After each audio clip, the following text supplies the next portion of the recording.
How is everyone doing tonight? I'm so happy to be here.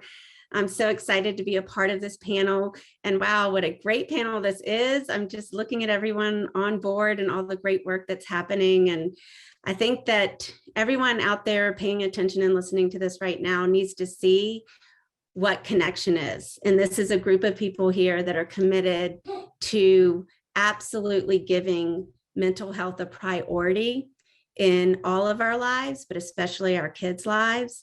And to be a part of this is just really special. So I want to thank you for asking me. And I just feel grateful to be in such great company doing, all of you are doing amazing work. So I'm so grateful for that. But yes, I'm Grace Gallagher. I am the executive director of the Cameron K. Gallagher Foundation. And this foundation is in honor of my daughter who passed away of a diagnosed heart condition, but she suffered from depression and anxiety. So I come at this from a lot of different angles. And one of the things I really want to start with talking about right now is the importance of awareness. So if we don't know what we're talking about, then we can't get to the next step, which is identifying words, identifying coping skills, and going to a healthier part of your life. So awareness is really what's happening. What is happening in my body? What am I feeling? And there are so many kids out there that'll say, I'm just feeling sad, or I'm feeling anxious, or I'm depressed. And we need to give them lots more words, right? So if you say I'm feeling sad, okay, well, tell me about that. Are you feeling sad? Are you feeling low? Are you feeling teary? Questions are a great way to really find out where our kids are. And we got to talk about this, right? So it goes back to that stigma. If you don't talk about it, then it's like people feel like they got to hide in the corners, right? And our kids think, oh, something's wrong with me. If nobody in my family is talking about this, then how am I supposed to put words to what I'm feeling? Because the kids are watching us. They're watching all the adults around them. So really giving them true words and identifying like, okay, you feel sad. Let's talk about that. Or what about the kid that says, I feel anxious? Okay, well, what is anxious? What is anxious in their vocabulary? Tell me more about that. Are you worried? Are you nervous? Are you scared? Are you hyper? There's lots of different ways that we can help give our kids more words that gives them more self-exploration. Because when you become aware and you start giving those words, you become self-aware. And we all know that when you're self-aware, that leads to self-regulation. That leads to self-regulation, whether it's an outburst in behavior, whether it's going to a negative coping skill. It is all about self-awareness, giving those words, giving permission to talk about those words, giving permission to say, right now is hard. It doesn't have to be like this forever. So let's go back in our minds to where we were when we were 14, 15, 16 years old. The biggest thing that happened in our life felt like the biggest thing that happened in our life. And we got to understand that as adults. We can't blow it off, because what we're teaching them is that when that big thing is happening in their life, let's put words to it. Let's be aware of how it feels in our body. And then let's move on to how we want to handle that, which kind of goes back to what is the role of the caregiver or the parent in these kids' lives? Because it's not just the parent. It's just not just who they're going home to at the end of the day. It's the teachers, it's the coaches, it's everybody in their life. So what is their role?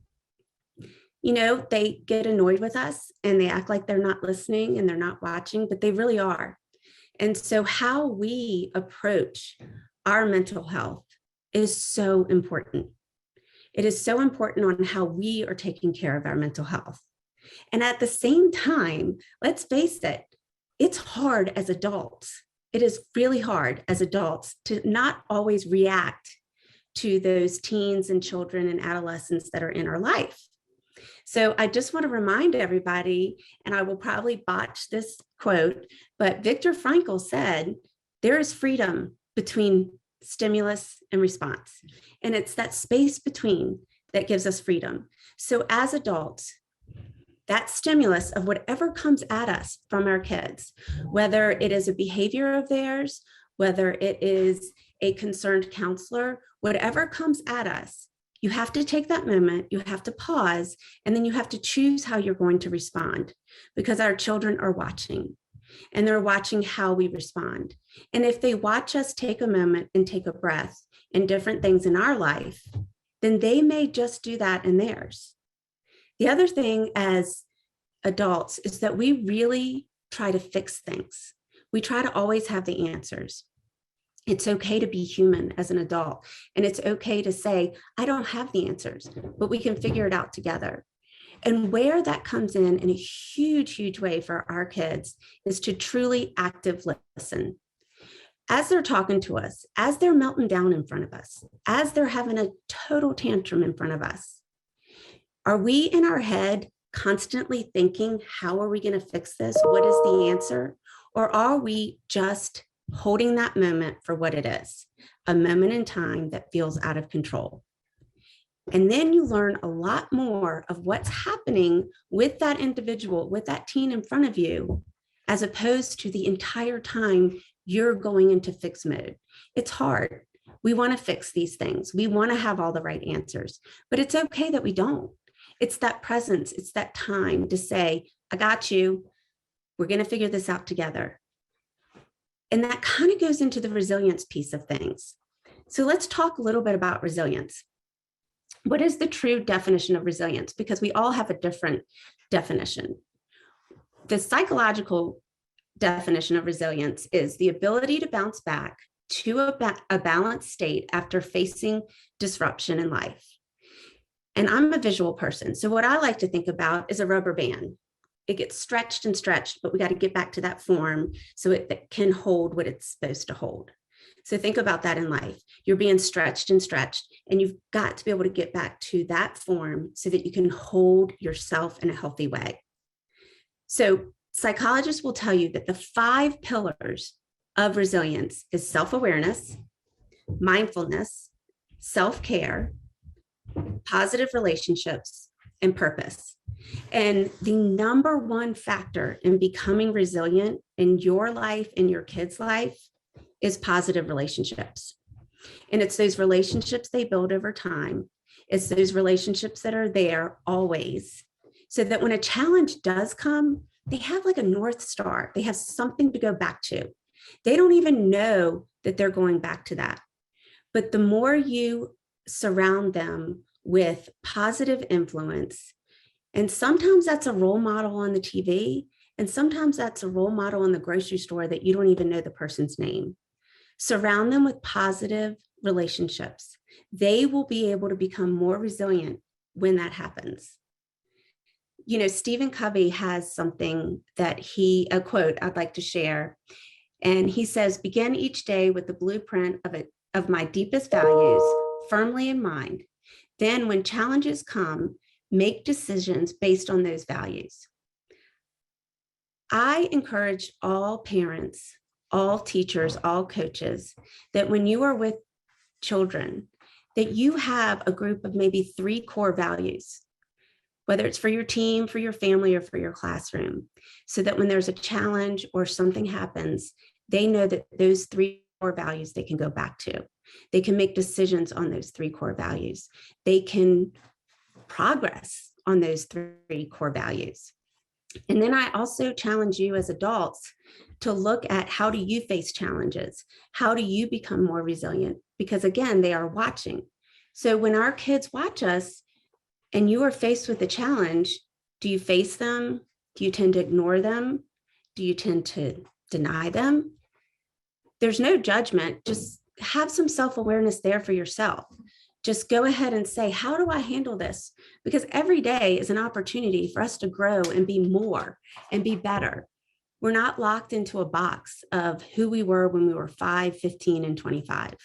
So let's show our children that growth mindset. Let's show our children where we've made our mistakes and where we'd like to improve on being resilient. And that kind of leads into the next thing, is that destigmatization. As adults, how are we approaching mental health? Are we making it a natural, normal part of life? Do we have a self-care plan every day that is just like taking a vitamin? It doesn't have to be a crisis. It doesn't have to be a day that is hard. What is it you're doing every day? Share that with the people around you, not just your teens, share it with your peers, your coworkers, your neighbors. Are we normalizing the conversation? Are we normalizing the conversation by saying, it's hard, I'm having a bad day? And I often share this kind of analogy, and I share it one way with parents and one way with kids. And what I say with parents is, we all can't wait to say what colleges our kids got into, or if they're the captain of the lacrosse team, or they was asked to go to this chorus concert, right? We love it and we should be. We're proud. It's, they work hard for it. Absolutely, we should be proud of that. But how many parents say, I am so proud of my child because they go to resource 3 days a week and they are killing it in resource? That's another part. Watch our kids, let our kids see us celebrate the whole person that makes us resilient, that makes us into a growth mindset. And then another way I look at destigmatization with kids is I tell them, like, hey, when you've broken your arm and you come to school with cast on a Monday, everybody signs your cast and everybody wants to know what happens. Were you on a zip line? Were you on a swing? Were you doing a cartwheel? What was it? And you share your story and they sign your cast. And when you are in that cast for 2 weeks and it starts getting so itchy and annoying and you just want to rip it off, you look down at that cast and you see all these funny little doodles and encouragement and support. What would happen if over the weekend you made a poster board that said, I had a panic attack 2 nights in a row and I'm having a really hard time and my thoughts are spinning? Will you sign my poster to show me you care? And then when you're sitting in your room and you have that poster up there, what would it be like to look up and be like, wow, I'm not alone? Because that human connection is so important. Isolation has hurt all of us. We get it. We are in a pandemic. We couldn't expect everything that has happened. Before the pandemic, isolation and loneliness was a problem, and now it's just been exacerbated. So let's find ways that we don't self-isolate, that we show with our children how not to self-isolate, that they aren't alone in their thoughts, and they're not alone in their worries, and they're just not alone. People are out there. Everyone goes into school wearing an invisible backpack. And in that backpack is all kinds of things that parents, best friends, teachers don't know about. But if we looked at each other knowing that we're all carrying an invisible backpack, share that with your kids, share that with the people. Know that maybe that person that didn't turn in a paper was because they are not sleeping because of panic attacks, not because they're lazy. Or maybe that person that's not returning your teen's texts, keep reaching out. You don't know everybody's story. And we can have empathy and we can feel like we're not alone. It's so, so important. Isolation not only hurts your mental health, it breaks down your immune system. So let's get out there and go on a walk with one person or with your dog, or reach out by text. Even if you don't feel like it, just keep reaching out. That connection can save a life. It can save your own life. It can save your own mental health. So never, ever underestimate the power of human connection. And the last thing that I want to say is there are resources out there. Parents, you're not alone. Teachers, you're not alone. We all have a brain. We all have mental health. We all have to take care of each other. We have to lift each other up. There are so many resources out there.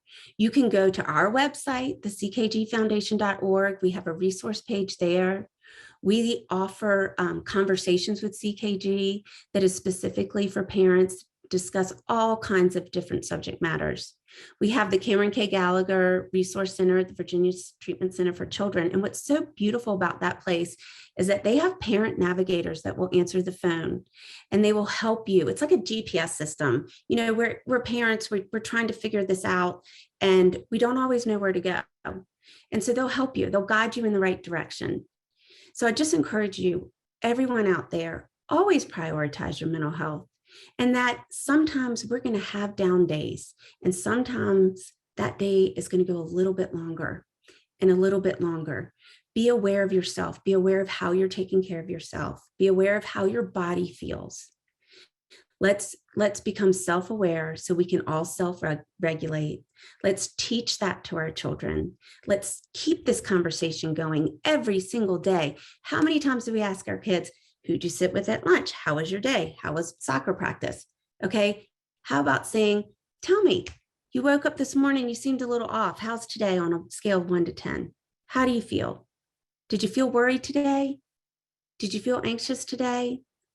Did you feel great today? Oh, let's celebrate that and know that on those days that you are worried and anxious, you can come back to this because you know you've worked through other days and that you know that there is health and happiness that is unique to you on the other side.